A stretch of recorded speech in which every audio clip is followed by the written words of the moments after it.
नमस्कार दोस्तों, कैसे हैं आप सब। आशा करता हूं आप सभी सुखी व स्वस्थ होंगे। दोस्तों, आज का वीडियो शुरू करने से पहले मैं आपसे एक कहावत बोलना चाहूंगा। आपने दोस्तों एक कहावत तो सुनी होगी, छोटा मुंह और बड़ी बात। जी हां दोस्तों, आज का वीडियो कुछ इसी कहावत पे आधारित है। दोस्तों, बउआ का तो आप सभी जानते ही होंगे, आरजे रौनक। अभी मैंने हाल ही में उनके एक दो वीडियोस देखे।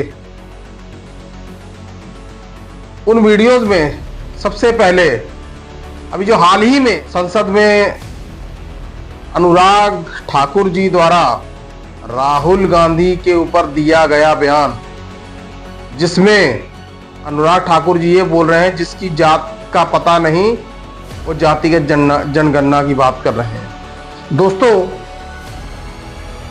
आरजे रौनक का ये फनतंत्र, चाहे फनतंत्र के द्वारा ही उन्होंने कांग्रेस की आलोचना की है, लेकिन मैंने उनके एक दो वीडियोस देखे हैं, उसमें उनका मेन टारगेट कांग्रेस और राहुल गांधी ही होते हैं। क्या कभी उन्होंने सत्ता पक्ष की खबरों का पोस्टमार्टम किया है? करे तो पता चल जाएगा।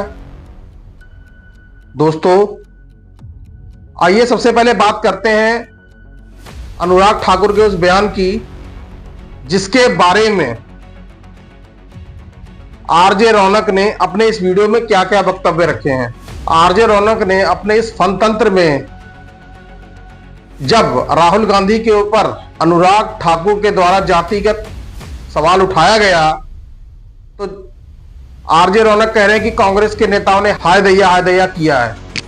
दोस्तों, क्या आरजे रौनक को यह बात पता नहीं है कि संसद में खड़े होकर बयान देने की एक अपनी मर्यादा होती है।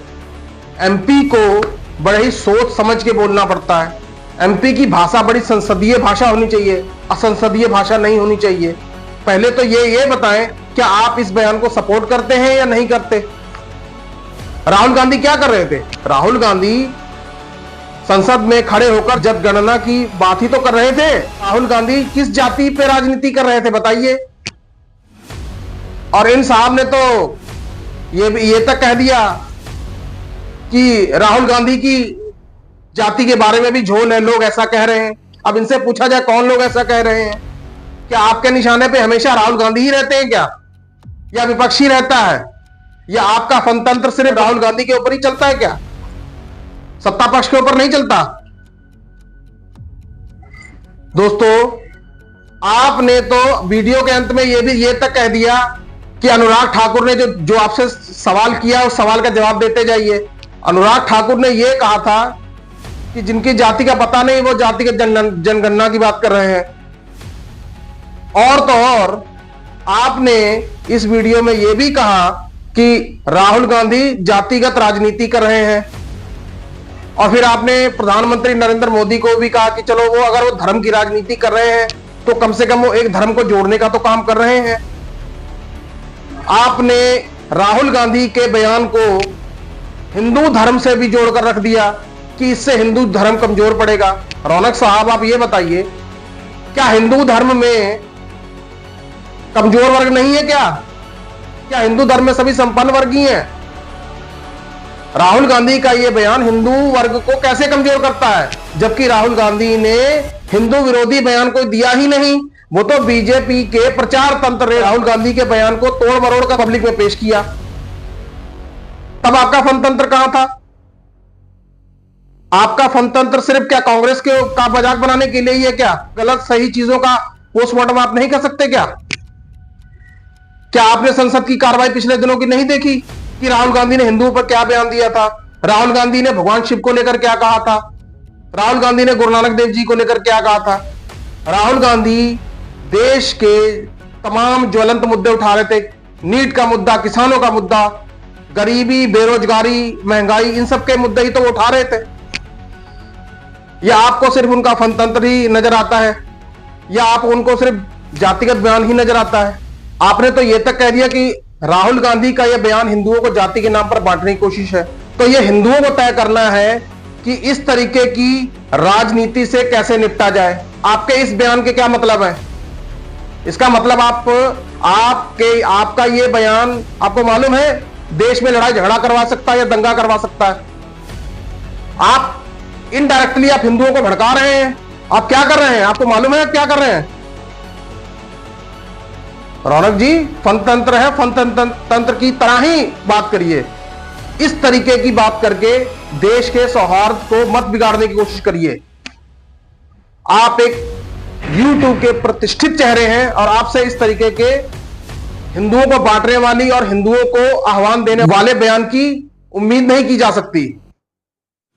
खैर दोस्तों, अब आरजे रौनक क्या कहते हैं क्या नहीं कहते हैं, वो तो एक यूट्यूबर हैं। राहुल गांधी का और उनका खैर मुकाबला ही क्या। राहुल गांधी एक नेशनल फेस है। दोस्तों, अब हम आरजे रौनक की एक दूसरी खबर का भी पोस्टमार्टम किए लेते हैं। दोस्तों,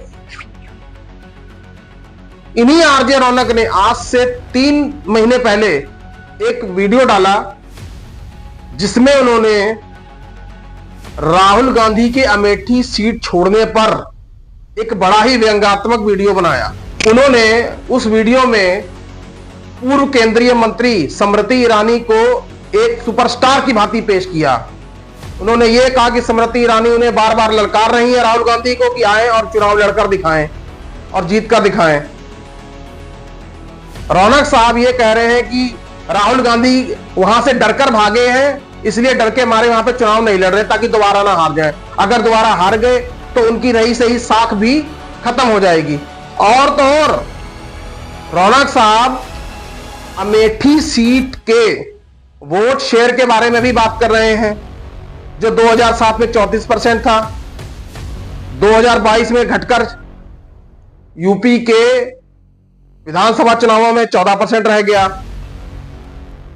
लेकिन रौनक साहब, आपको यह नहीं पता कि जो अभी 2024 में जो चुनाव संपन्न हुए हैं उसमें कांग्रेस का वोट शेयर कितना था? 54.99। यस मिस्टर रौनक साहब, 54.99। वही बीजेपी का वोट शेयर 37.94। दोस्तों, आप बात कर रहे हैं कि 2019 में स्मृति ईरानी ने राहुल गांधी को यानी कांग्रेस के सबसे बड़े लीडर को हराकर प्रसिद्धि हासिल कर ली। ठीक है, लेकिन दोस्तों, क्या आप 2024 के बारे में कुछ बोलेंगे? अरे 2024 में ना राहुल गांधी खुद लड़े, ना वहां से प्रियंका गांधी लड़ी।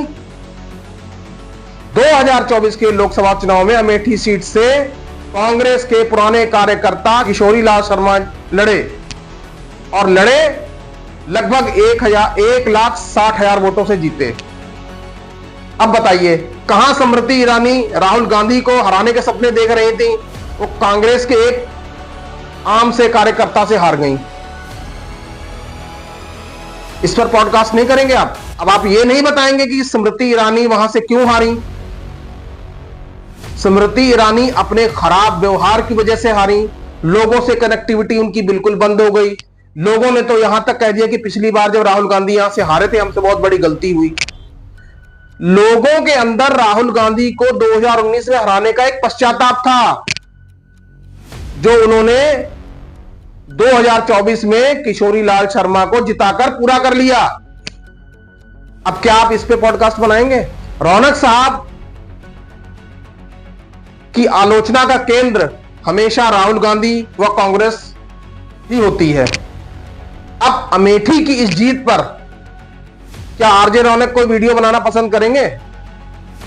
मैं तो कहता हूं बनाएं और पब्लिक को बताएं कि 2024 में के लोकसभा चुनावों में इतना बड़ा बदलाव कैसे आया। अपने फनतंत्र में हमें बताएं ताकि हमें भी पता लग सके। दोस्तों, वीडियो के शुरू में मैंने जो कहावत कही थी कि छोटा मुंह बड़ी बात, अब आप ये बताइए, क्या ये कहावत यहां पे फिट नहीं बैठती? राहुल गांधी एक नेशनल लीडर है, ठीक है, उनकी आलोचना उनके ही कद के नेता करें या चल जाता है, लेकिन हमें यह नहीं भूलना चाहिए कि नेशनल लीडर राहुल गांधी जिसका आप अपने फनतंत्र में पूरा मजाक बनाते हो, आज वो लीडर ऑफ अपोजिशन है और इंडिया गठबंधन को लीड कर रहा है। अब बताइए रौनक साहब, अब क्या कहेंगे इसके ऊपर? रौनक साहब, अब तो आपको दिख ही रहा होगा कि लीडर ऑफ अपोजिशन इंडिया गठबंधन संसद में आज भारतीय जनता पार्टी के ऊपर किस तरह भारी पड़ रही है। राहुल गांधी के एक एक प्रश्न का जवाब बीजेपी के लिए देना भारी पड़ रहा है। क्या आपको यह नहीं दिख रहा कि 2024 की हार की वजह से बीजेपी कैसे बौखलाई हुई है? इस पर भी फनतंत्र का एक वीडियो डाल दीजिए, हम भी देखें। दोस्तों, अब मैं वीडियो को ज्यादा लंबा नहीं करूंगा और बस इतना ही कहूंगा कि आरजे रौनक एंटरटेनमेंट वाले वीडियो बनाते रहें और हम सबका मनोरंजन करते रहें। जय हिंद दोस्तों, जय भारत।